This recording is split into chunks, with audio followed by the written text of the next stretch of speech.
Social media पर जैन समाज के सबसे लोकप्रिय जैन न्यूज चैनल महालक्ष्मी की ओर से आप सभी को सुबह सुबह 8 बजे सादर जयहिंद। आज कर रहे हैं कुछ ऐसी बात, नॉन वेज बात, पर एक बार से वो तो G20 की कृपा रही कि ये भूकंप पता नहीं चल पाया, लेकिन तबाही की नज़र देखे थे आपने। अभी हिमाचल की बात कर रहे हैं, कांगड़ा, मंडी, कुल्लू, शिमला, बस ऐसे ही मंजर नज़र आते रहे, तबाही होती रही। आप तो शायद हम भूल गए होंगे, लेकिन जिनके दिल पर बीती है ना, जिस हिमाचल वासियों पर बीती है, उनके घाव इस पूरे जन्म में रगे रहेंगे।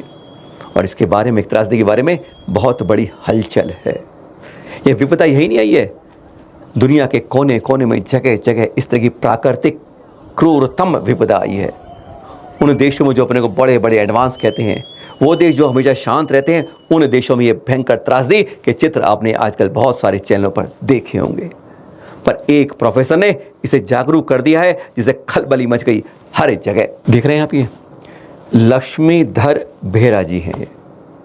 पहले IIT कानपुर में इलेक्ट्रिक इंजीनियर के प्रोफेसर थे और अब IIT मंडी में डायरेक्टर हैं, और जिन्होंने अपने एक रिसर्च अपनी बात से तहलक, विशेषज्ञ पता किसके हैं? रोबोटिक्स के।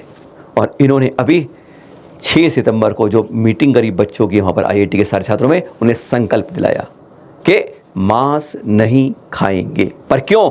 इस बात से एक बवेला मच गया, पर G20 के दबाव में किशोर में शांत हो गया। 8 सितंबर को कोई अखबार ऐसा नहीं बचा था, कोई मीडिया नहीं बचा था जहां इसकी चर्चा हुई और हम और आप शायद इस बात को जान नहीं पाए।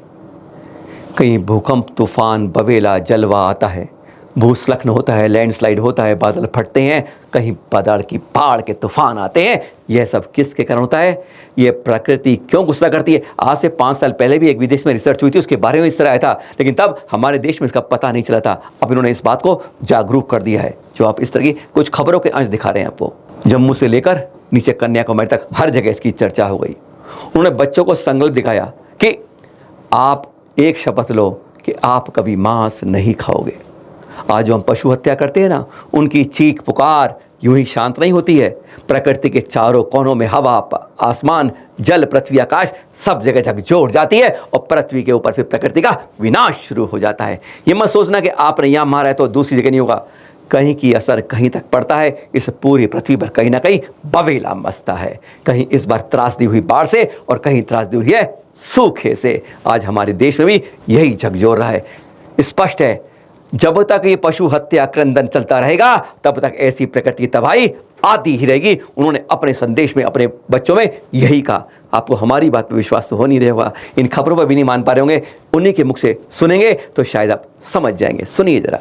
So to become good human being, what you have to do? No to meat eating. Yes or no? No to meat eating.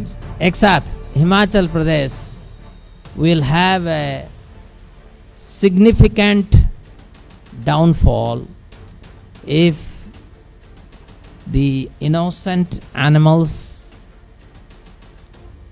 are not butchered. You are butchering them, innocent animals.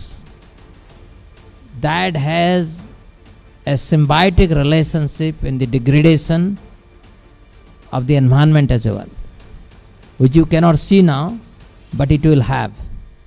It is having the mass scale landslides and so many other things, cloud burst that you see again and again. देख लीजिए भारत का मानचित्र, देख रहे हैं आप? ये दिखाया गया है कि हमारे देश में शाकाहारी कितने हैं, एक ये दिखा रहे हैं। पहले देख रहे हैं आप, बड़ी गजब की 29% हमारे यहाँ प्योर वेजिटेरियन है, और उसी से कहते हैं आज 1/3 हमारा देश सुरक्षित है। नहीं तो विनाश ऐसा होता है, तबाही के मंजर ला देता है। एक खास बात दिख रही है इसमें नक्शे में, एक अगर बाईं तरफ पश्चिम में चलते हैं ऊपर से नीचे तक, तो आपको हरा हरा दिखता है, यानी वेजिटेरियन लोगों का समागम दिखता है।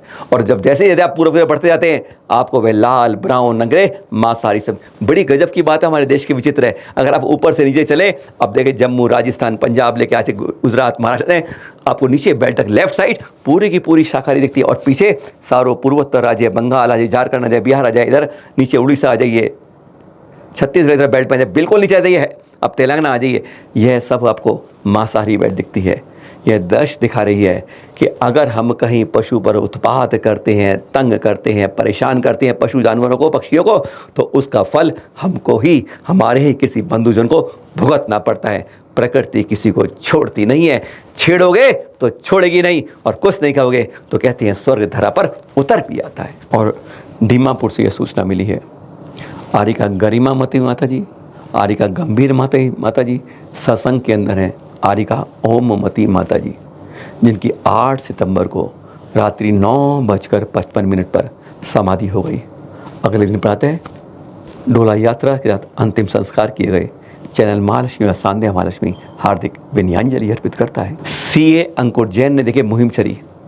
वैसे आपको मालूम है, गुजरात और महाराष्ट्र में पहले ही दिगंबर हो श्वेतांबर जैन संतों के विहार के लिए पुलिस की व्यवस्था, सुरक्षा, नोट रख लीजिएगा आप भी, हाँ नोट रखिए इस बात को, क्योंकि कई राज्यों में करना है और जहाँ पर है वहाँ उसकी पहचान करनी है।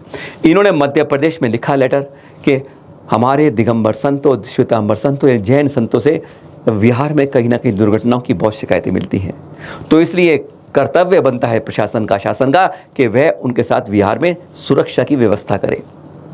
बात राज्यपाल तक पहुंची और राज्यपाल ने फिर पुलिस महानिरीक्षक को आदेश दिया 7 अगस्त के पत्र से कि इस पर समुचित व्यवस्था की जाए। और 14 अगस्त को देख रहे हैं आप, ये पत्र निकाला गया था भोपाल में पुलिस महानिरीक्षक से सभी जिलों के अंदर कि जहाँ जहाँ भी कोई जैन संत मिलते हैं उनके विहार में सुरक्षा की व्यवस्था की जाए। 3 राज्य हो गए अब, गुजरात, महाराष्ट्र और तीसरा मध्य प्रदेश। इन तीनों में जब भी हमारे संतों का विहार हो तो आप हमेशा सुरक्षा की मांग करें, हमेशा करें, क्योंकि जिम्मेदारी आपकी है। बाद में यह मत कहें कि विहार में ऐसा हो गया, क्योंकि हम अपनी जिम्मेदारी निभाते नहीं। और बाकी राज्यों की बात करें, उनमें वहाँ हमसे अनुरोध कि वहाँ की जो संबंधित कमेटियाँ हैं वह अपने अपने वहाँ पर प्रशासन को पत्र लिखें कि ऐसा 3 राज्यों में हो गया है, इस तरह की व्यवस्था हम आपके राज्य में भी होनी चाहिए। है ना अच्छी बात?